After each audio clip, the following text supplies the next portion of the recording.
Olá pessoal, tudo bem com vocês? O tema da nossa aula de hoje é variáveis e frequências. Na aula anterior, nós falamos sobre construção de tabela. Para construir tabela, eu preciso fazer a organização de alguns dados, certo? E a tabela ela é formada por alguns itens. Um dos itens da tabela são as variáveis. O exemplo que eu dei na aula 15 foi uma tabela que organizava aí os dados das alturas de jogadoras de basquete. Então, aquilo era a minha variável, certo? A variável da minha tabela era altura. O que é variável? É a característica de interesse que é medida em cada elemento da amostra ou população em uma pesquisa. As variáveis podem ter valores numéricos ou não numéricos, ou seja, elas podem ser quantitativas ou elas podem ser qualitativas. Quer dizer, no nosso caso lá, do exemplo da altura das jogadoras de vôlei, era uma variável que tinha valor numérico, né? A altura, 1,68, 1,84, 1,92, elas tinham valor numérico. Mas a variável também ela pode ser alguma característica que não é valor numérico. Eu posso estar falando de gênero, eu posso falar de cor dos olhos, tá? Então aí depende da minha pesquisa. De todo jeito, sendo valor numérico ou não, ela é uma variável. E aí nós vamos ver aí qual que é a diferença da quantitativa para a qualitativa. A variável quantitativa, quantidade, pessoal, aí ela está falando de valores numéricos. São as características que podem ser medidas quantitativamente, ou seja, apresentam valores numéricos. Só que dentro dessas variáveis quantitativas ainda nós temos dois tipos. Eu tenho a quantitativa discreta e a quantitativa contínua. Qual que é a diferença? A quantitativa discreta ela só apresenta valores inteiros. 1, 2, 3, 4, 5, 6. A quantitativa contínua ela pode ter qualquer valor, inteiro ou não, 2,5, 3,4, assim como a altura das jogadoras. Eu tinha a altura lá de 2,09, eu tinha a altura de 1,92, certo? Então elas são variáveis quantitativas contínuas. As discretas não, ó. Variáveis quantitativas discretas são aquelas que apresentam características mensuráveis que podem ser medidas, né? A mensurável significa tudo que pode ser medido e que podem assumir apenas valores inteiros. Geralmente são resultado de contagens. Então, por exemplo, número de filhos de uma família. Não tem como uma família ter 3 filhos e meio, tá? Não tem como uma família ter 2,4 filhos. Então, ou tem um, ou tem dois, ou tem três, ou tem quatro, ou tem nenhum, certo? Então, nesse caso, é uma variável quantitativa discreta. Agora, variáveis quantitativas contínuas são aquelas que apresentam características mensuráveis que podem assumir quaisquer valores inteiros ou não. Exemplo, evolução da altura das atletas na última década. Né? O exemplo que a gente deu na aula 15 era sobre a altura de atleta. Idade também é uma variável quantitativa contínua, porque eu posso ter 20 anos e 5 meses, 15 anos e 3 meses, tá? 2 anos e 3 dias. Então, a idade não é discreta, a idade é contínua. Então, essa é a diferença. Basicamente isso. A quantitativa discreta só pode ser número inteiro. A quantitativa contínua, ela pode assumir qualquer valor inteiro ou não. As qualitativas, elas não assumem valores numéricos, elas são alguma característica, tá? Por isso que a gente fala que é qualitativa ou categórica. São as características que não possuem valores quantitativos, ou seja, não podem ser mensuradas, não podem ser medidas. Podem ser nominais ou ordinais. Então, variáveis qualitativas nominais. Não se pode estabelecer uma relação de ordem entre os valores assumidos. Cor dos olhos e gênero. Posso fazer uma pesquisa lá numa sala de aula. Quantos alunos têm olhos verdes? Quantos alunos têm olhos castanhos? Quantos alunos têm olhos azuis? Quantos alunos, né, têm olhos negros? Então, cor dos olhos é uma variável qualitativa. Não é número, não é altura, não é idade, tá? É uma variável qualitativa. Agora, ela é nominal. Qual que é a diferença para variável qualitativa ordinal? Existe uma ordenação entre os valores assumidos. Exemplo, nível de escolaridade.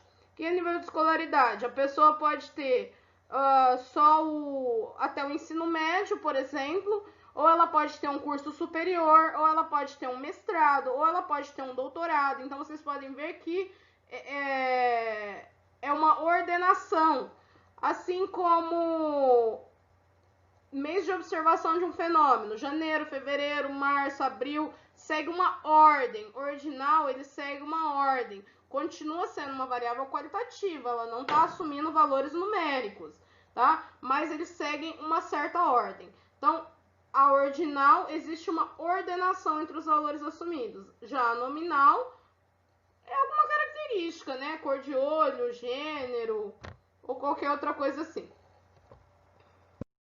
Eu coloquei aqui alguns exemplos, ó. Essa primeira tabela aqui, número de horas diárias, aqui tá faltando um pedacinho aqui. Seria uma pesquisa numa sala de aula sobre o número de horas diárias que cada aluno assiste TV.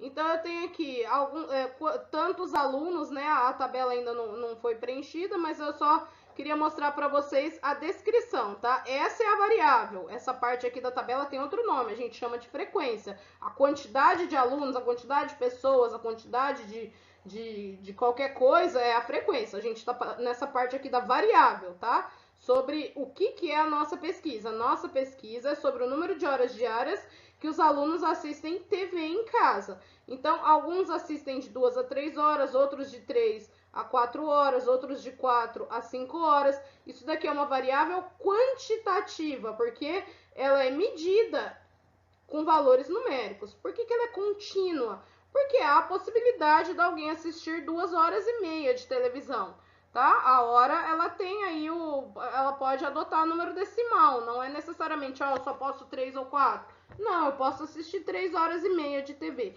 Então, por isso, contínua, tá?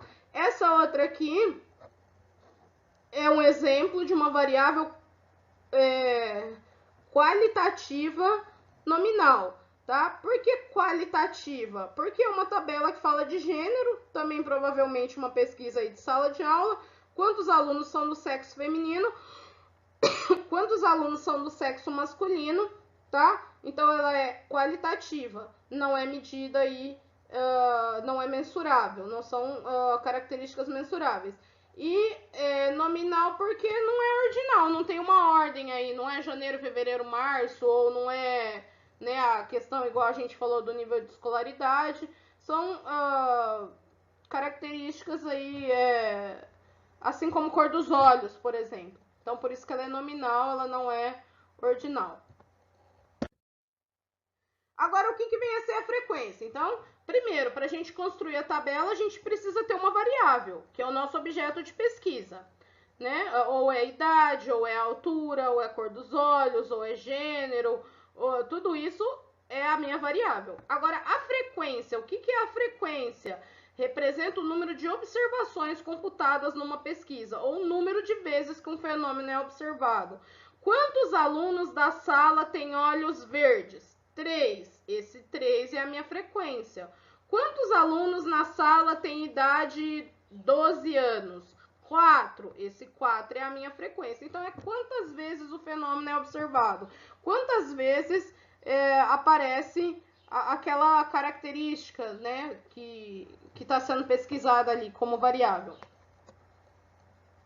Essa é a frequência absoluta, tá, pessoal? Porque na próxima aula nós vamos aprender a frequência relativa, que também ela também computa o número de vezes que um fenômeno é observado, mas em forma de porcentagem. Então, por enquanto, nós estamos falando da frequência absoluta.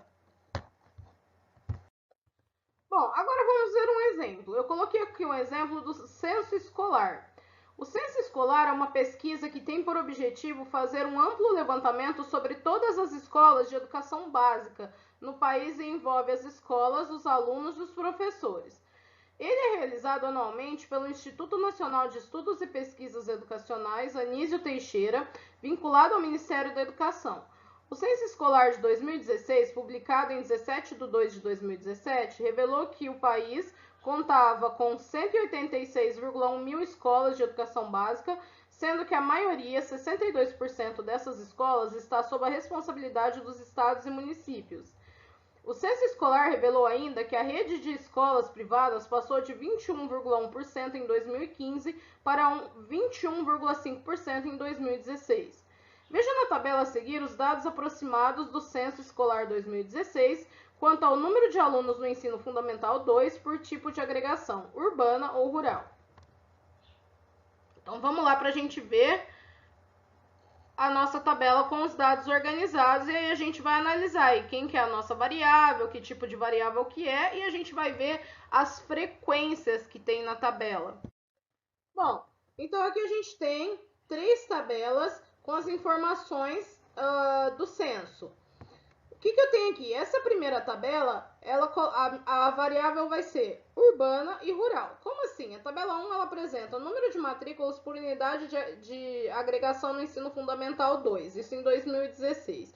Então, quantos alunos eu tenho na escola urbana? Quantos alunos eu tenho na escola rural? Urbano e rural é a minha variável, e é uma variável qualitativa, tá? Porque ela não é apresentada como valores numéricos, ela não é mensurada com valores numéricos. Urbano e rural, assim como olhos verdes, olhos castanhos, tá? Então, nesse caso aqui é uma variável qualitativa. Todos esses números que que foram apresentados aqui na tabela são as minhas frequências. O quanto que cada fenômeno observado aconteceu. Como assim? Como que a gente lê essa tabela?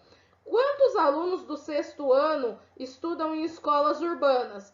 2.979.959. Quantos alunos do 8º ano estudam em escola rural? 331.024. Quantos alunos do 9º ano estudam em escola urbana? 2.512.770. Então, essa primeira linha aqui apresenta para a gente as informações sobre alunos matriculados em escola urbana. A segunda linha, ela apresenta alunos matriculados em escola rural, dividida aí pelos anos, em cada ano. Essa primeira tabela aqui foi dividida em 2 tabelas diferentes, separando as informações aí de escola urbana e escola rural, tá? Então, essa tabela 2, ela é simplesmente a primeira linha da minha tabela 1. Foi dividida aí, 6º ano, 2.979.959 e assim por diante. 7º ano, 2.800.000, 8º ano, 2.499.000, 9º ano, 2.512.770 e somando todos os alunos matriculados de 6º a 9º ano na escola urbana, a gente tem um total de 10.792.371. Mesma coisa foi feita para a escola rural, que seria agora a segunda linha da minha tabela, tá? Então a primeira tabela ela só foi desmembrada em 2 para dividir a informação urbana numa tabela, rural em outra, mas a gente conseguia ver todas essas informações aqui já nessa tabela. Por que foi feita essa divisão? Para a gente poder calcular a frequência certinha. A frequência absoluta, que é essa primeira linha que a gente colocou, a frequência relativa que a gente vai ver na próxima aula, que é em forma de porcentagem, que seria quantos por cento estão matriculados no 6º ano, quantos por cento estão matriculados no 8º ano. Então, também é uma frequência, também ela denota a quantidade de vezes que o fenômeno foi observado, porém em forma de porcentagem, para a gente ter uma ideia em forma de porcentagem, tá? Eu deixei em branco aqui porque a gente vai ver isso na próxima aula. Mesma coisa aqui, ó, tabela 3, eu tenho 438.930 na escola rural no 6º ano. Se eu quiser o 8º ano, 331.024, 9º ano, 300.228. Se eu somar todos os alunos matriculados na escola rural de 6º a 9º ano, eu vou ter um total de 1.450.526 alunos, que quando eu for calcular a frequência relativa vai ser o equivalente ao meu 100%. Pessoal, por hoje é só, espero que vocês tenham conseguido acompanhar, espero que vocês tenham gostado. Não esqueçam de fazer as atividades propostas e até a próxima aula.